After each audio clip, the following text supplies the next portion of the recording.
Film की शुरुआत में हम एक प्रेग्नेंट औरत को भागते हुए देखते हैं जिसका पीछा 3 औरतें और एक मास्क वाला आदमी कर रहे होते हैं। दरअसल ये औरतें विचेस होती है और वो अपने आप को किसी डेमीगॉड का सेवक कहती हैं। इन विचेस के नाम हैटिका, लटारा और फेल होते हैं। अब ये सब उस प्रेग्नेंट औरत को पकड़कर जबरदस्ती उसकी डिलीवरी करवाते हैं और हम परछाई के जरिए देख पाते हैं कि जो बच्चा जन्म लेता है उसकी 2 सींग होती है और फिर ये सीन यहीं कट हो जाता है। अब अगले सीन में हम रूबिन और उसके पति लियो को देखते हैं जो कि ब्लैक फॉरेस्ट नाम की एक जंगल में रूबिन के दादाजी के पुश्तैनी घर में जा रहे होते हैं जो इस घने विशाल जंगल के बीचों बीच था और ये जगह शहर से काफी दूर भी थी।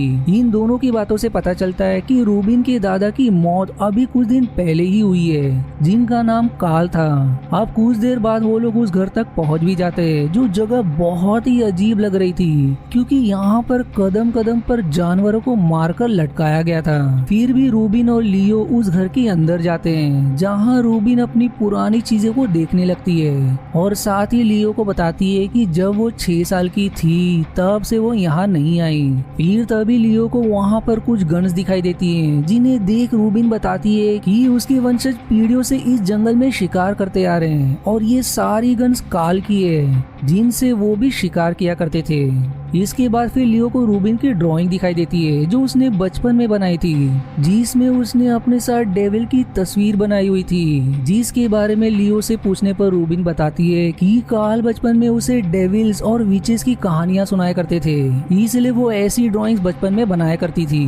पर अब जब रूबिन बाहर जाती है तो उसे केबिन में बहुत सारे खरगोश मार कर लटकाए हुए मिलते हैं जो कि सड़ चुके थे और उनमें से तेज घिनौनी बदबू भी आ रही थी जिनसे जाहिर है कि काल ने शिकार करके वहां रखा होगा। इस पर फिर लियो उन्हें वहीं पर जमीन में गाड़ देता है। अब इसके कुछ देर बाद उन्हें गोली चलाने की आवाज आती है इसलिए लियो बाहर चेक करने जाता है जहां उसे आर्थर नाम का आदमी मिलता है जो कि वहां खरगोश और चिड़ियों का शिकार कर रहा होता है। आर्थर फिर लियो से पूछता है कि तुम काल के घर में क्या कर रहे हो, जिस पर रूबिन उसे बताती है कि वो काल की पोती है और वो कई सालों बाद यहाँ आई है। इस पर फिर आर्थर उन्हें अपनी बेटी अमेलिया से मिलवाता है और रूबिन से कहता है कि काल उसका बहुत ही अच्छा दोस्त था जिसकी इस तरह अचानक मौत होने के कारण उसे भी दुख है। वहीं आगे बातों ही बातों में आर्थर उन्हें हिदायत देते हुए कहते हैं कि तुम लोग रात के अंधेरे में थोड़ा सावधान रहना क्योंकि साल के इस समय यहाँ से अक्सर लोग गायब होते रहते हैं। वो अपनी बात को जारी रखते हुए कहता है कि उन गायब हुए लोगों में सिर्फ एक आदमी ही वापस लौट पाया था जो कि सिर से पांव तक खून से लथपथ था और वो खून उसका भी नहीं था। साथ ही साथ उस आदमी का दिमागी संतुलन भी बिगड़ चुका था और वो हमेशा किसी डेविल के बारे में बात करता रहता था जिसके 2 सींग थे। फिर कुछ दिन बाद उस आदमी की हार्ट अटैक से मृत्यु हो गई। अब ये जानने के बाद लियो इन सब घटनाओं के पीछे का कारण पूछता है जिस पर आर्थर कहता है कि साल के इस समय इस जंगल के जानवर भी इस जंगल को छोड़कर चले जाते हैं क्योंकि इसी वक्त यहाँ पर वो डेविल आता है जिसे शिकार करना पसंद है और उस डेविल को हम डेमी गॉड कहते हैं। और अब अंधेरा होने की वजह से आर्थर अपनी बेटी के साथ वहाँ से चला जाता है जिसके बाद रात को ड्रिंक करते समय रूबिन लियो को बताती कि वैसे तो काल उसे बहुत चाहता था लेकिन एक दिन वो रूबी को अपने साथ शिकार पर ले गया जहाँ उन्होंने एक हिरन का शिकार किया और उसकी एक आंख निकाल कर खा ली। फिर उसकी दूसरी आंख को निकाल कर काल ने रूबिन को दिया और जबरदस्ती उसको खाने के लिए कहा जिसे खाते ही रूबिन को उल्टी हो गई और जब ये बात रूबिन के पिता को पता चली तो वो उसे लेकर शहर चले गए।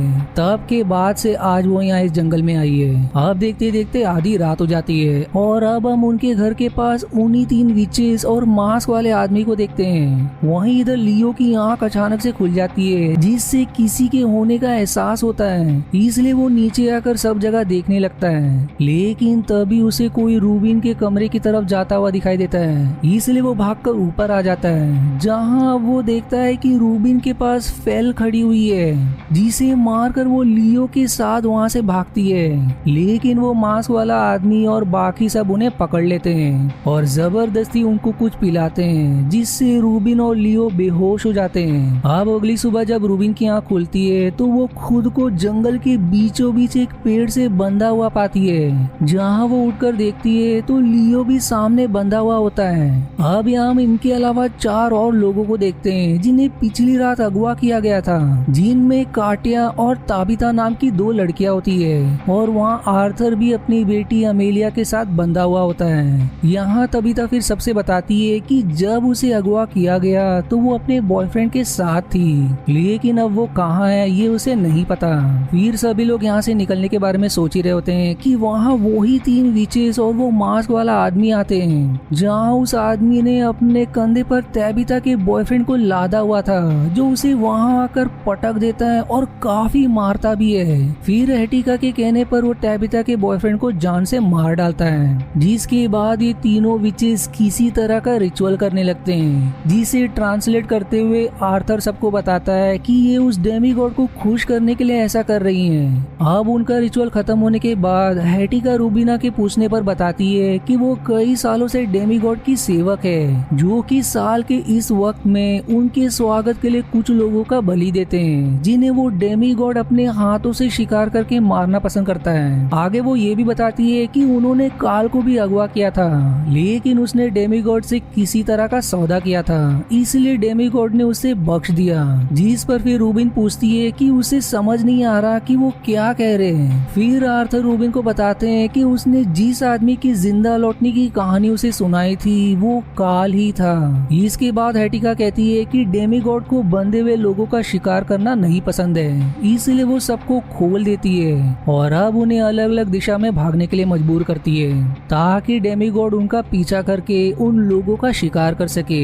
अब यहाँ पर भागने के बाद सबसे पहले लियो आर्थर से मिलता है, जहाँ लियो आर्थर से कहता है कि उन्हें इस जंगल से किसी तरह बाहर निकलकर पुलिस को बुलाना चाहिए। जिस पर आर्थर उसको बताता है कि ये जंगल इतना बड़ा है कि यहाँ से निकलने में उन्हें कई दिन लग जाएंगे, इसलिए उन्हें मिलकर पहले रूबिन और अमेलिया को ढूंढना चाहिए। इसीलिए अब दोनों उन्हें ढूंढने के लिए आगे बढ़ जाते हैं। इधर दूसरी तरफ ताबिता और काटिया एक दूसरे से मिलते हैं, जहाँ वो इस बारे में बात करती हैं कि क्या सच में उन तीनों औरतों के मुताबिक डेमीगॉड हमारा शिकार करने के लिए आएगा। अब यहाँ हम देख पाते हैं कि काटिया को ये सब बातें मनगढ़ंत लग रही थी, इसलिए वो ताबिता से कहती है कि उन्हें यहाँ से निकलने के लिए पास ही की किसी रोड को ढूंढना चाहिए। वहीं इधर हम रूबिन को देखते हैं, जिसको भागते हुए अमेलिया मिल जाती है, जिसके साथ वो एक जगह छिपकर बैठ जाती है और वहीं बैठकर आर्थर और लियो का इंतजार करने का फैसला करती है। उधर ताबिता और काटिया आगे बढ़ रही होती है, जहाँ एक अनजान आकृति बड़ी ही फुर्ती के साथ ताबिता को वहाँ से ले जाती है। जिस आकृति को काटिया देख लेती है, जिसके 2 सींग देखकर वो एकदम डर जाती है। इसके बाद हम आर्थर और लियो को देखते हैं, जो कि अमेलिया और रूबिन को ढूंढने जा रहे होते हैं, पर तभी अचानक से आर्थर लियो के सिर पर मार देता है और उसे वहीं बांध देता है। इसलिए फिर लियो उससे पूछता है कि आखिर वो क्या कर रहा है। इस पर फिर आर्थर उसको बताता है कि वो सालों से इस जंगल में रहा है और ये सच है कि डेमीगॉड उन सबको एक एक करके मार देगा, लेकिन उसे यहाँ बंधा देख डेमीगॉड उसे पहले मारेगा, जिससे उसे अपनी बेटी अमेलिया के साथ यहाँ से भागने का मौका मिल जाएगा। इसलिए इसके बाद आर्थर वहाँ से आगे बढ़ जाता है और लियो बेचारा वहीं बंधा हुआ चिल्लाता रहता है। अब आगे जाने पर आर्थर को अमेलिया और रूबिन मिल जाती है, जहाँ रूबिन उससे लियो के बारे में पूछती है कि क्या वो उसे मिला था, पर आर्थर रूबिन से झूठ कहता है कि वो लियो से नहीं मिला और फिर वो लोग आगे बढ़ने लगते हैं। वहीं इधर कोई लियो की रस्सी को काट देता है, जिससे वो आजाद होकर वहाँ से भागने लगता है, पर तभी उसे कुछ तीर आकर लगते हैं और यहाँ में डेमीगॉड की पहली झलक मिलती है, जो कि लियो को वहीं पर मार देता है। वहीं उस तरफ रूबिन चलते चलते रुक जाती है और आर्थर से कहती है कि उन्हें यहाँ से निकलने से पहले लियो को ढूंढना चाहिए, क्योंकि वो उसके बगैर नहीं जाएगी। तब आर्थर रूबिन को सब कुछ सच बता देता है कि कैसे उसने लियो को चारा बनाकर यहाँ से निकलने का प्लान बनाया है, क्योंकि वो नहीं चाहता था कि उसका टाइम बर्बाद हो, इसलिए वो ये सब रूबिन को बता देता है। इस पर फिर रूबिन गुस्से में उसे मारने जाती है, पर आर्थर उसे गिराकर उसे धमकाता है कि जैसा उसने लियो के साथ किया वैसा ही वो उसके साथ करेगा, ताकि उसे और उसकी बेटी को यहाँ से भागने का समय मिल जाए। लेकिन आर्थर को ऐसा करने से अमेलिया रोकती है और इस चीज का फायदा उठाकर रूबिन वहाँ से भाग जाती है। फिर आर्थर अमेलिया को वहीं पर रुकने के लिए बोलकर रूबिन के पीछे जाता है, जहाँ पर डेमीगॉड उसको पकड़कर बड़ी ही बेरहमी से मार देता है, जिसे देख रूबिन बहुत बुरी तरह से डर जाती है और मरते हुए आर्थर उससे कहता है कि तुम किसी तरह अमेलिया को बचा लो। इसलिए रूबिन वहाँ से निकलकर अमेलिया के पास जाती है। इसके बाद हमें रात का समय दिखाया जाता है, जहाँ रूबिन अमेलिया को उसके पिता के बारे में बताती है कि डेमीगॉड ने उन्हें मार दिया। तभी फिर उन दोनों को वहाँ काटिया मिलती है, जिसे उसी समय डेमीगॉड वहीं मार देता है। जिसके बाद वो रूबिन और अमेलिया को भी बेहोश कर देता है। और जब रूबिन को होश आता है तो वो खुद को एक झोपड़ी में पाती है, जहाँ डेमीगॉड के साथ साथ विचेस और वो मास्क वाला आदमी भी था। अब डेमीगॉड रूबिन को बताता है कि जब उसने काल को मारने के लिए पकड़ा था तो काल ने अपनी जान के बदले डेमीगॉड से रूबिन का सौदा किया था, जो कि उसकी नई सर्वेंट बनेगी और इन्हीं तीनों विचेस की तरह वो भी उसके लिए शिकार लाने में मदद करेगी। पर यहाँ रूबिन उसकी बात मानने से इनकार कर देती है, जिस पर फिर डेमीगॉड उसे याद दिलाता है कि तुम शायद भूल गई हो कि काल ने कैसे तुम्हें डेविल्स और विचेस की कहानियां सुनाई थी और उसने तुम्हें हिरन की आंख खिलाकर एक रिचुअल को पूरा किया था, क्योंकि वो जानता था कि कभी न कभी उसका सामना मुझसे होगा, इसलिए वो तुम्हें पहले से विच बनाने में लगा हुआ था। अब यहाँ हम जान पाते हैं कि डेमीगॉड कई बार मरता और पैदा होता है, इसलिए हमें शुरुआत में उसे एक औरत के द्वारा जन्म लेते हुए दिखाया गया था। अब क्योंकि वो एक इंसान की कोख से जन्म लेता है, इसलिए उसे डेमीगॉड कहा जाता है। डेमीगॉड फिर आगे रूबिन से बताता है कि उसको सर्व करने के लिए 3 विचेस का रहना जरूरी है, जिस पर रूबिन कहती है कि तुम्हारे पास तो पहले से ही 3 विचेस हैं, तो तुम्हें मेरी क्या जरूरत है। जिस पर फिर डेमीगॉड फेल को वहीं मार डालता है और अब वो कहता है कि इस शिकार में सिर्फ तुम्हारा बचना तय था। जितना कहकर अब वो अमेलिया की तरफ बढ़ता है तो अब वो मास्क वाला आदमी डेमीगॉड से लड़ जाता है, क्योंकि उसने फेल को मार दिया था जिससे वो प्यार करता था। इधर रूबिन वहाँ से अमेलिया को भगा ले जाती है, लेकिन लटारा उसे पकड़ लेती है और वहीं हैटी का मौका देखकर रूबिन को मारने जाती है, पर अमेलिया लटारा को आग में जला देती है, जिससे सभी का ध्यान भटक जाता है। जिसका फायदा उठाकर रूबिन तलवार से हैटिका को मार देती है। वहीं इधर डेमीगॉड भी बड़ी ही बेरहमी से उस मांस वाले आदमी को मार देता है और अब वो एमिलिया को मारने के लिए आगे बढ़ता है, लेकिन रूबिन उसे कहती है कि उसे छोड़ दे, नहीं तो वो खुद को मार लेगी। जिस पर फिर डेमीगॉड उससे कहता है कि तुम शिकारियों के परिवार से हो, इसलिए मेरा सेवक बनना और शिकार करना तुम्हारे खून में है। जो बात काल अच्छे से समझता था, इसलिए अपने परिवार की परंपरा निभाने के लिए उसने तुम्हें चुना।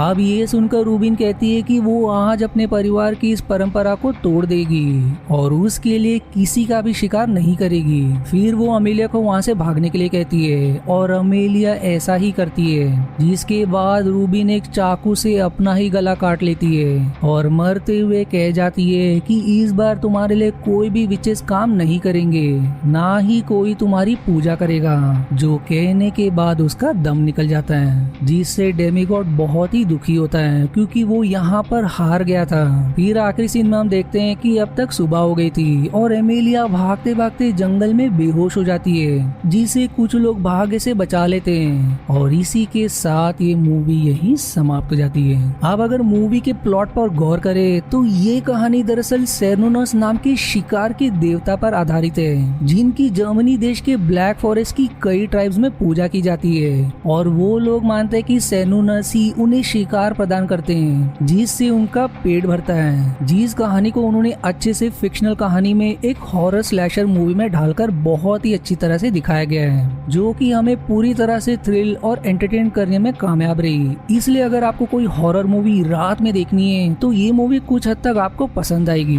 वहीं आई होप आपको एक्सप्लेनेशन पसंद आई, और अगर हाँ तो प्लीज वीडियो को लाइक जरूर करें। और आज के वीडियो में इतना ही। आशा है आपको मेरी एक्सप्लेनेशन पसंद आई।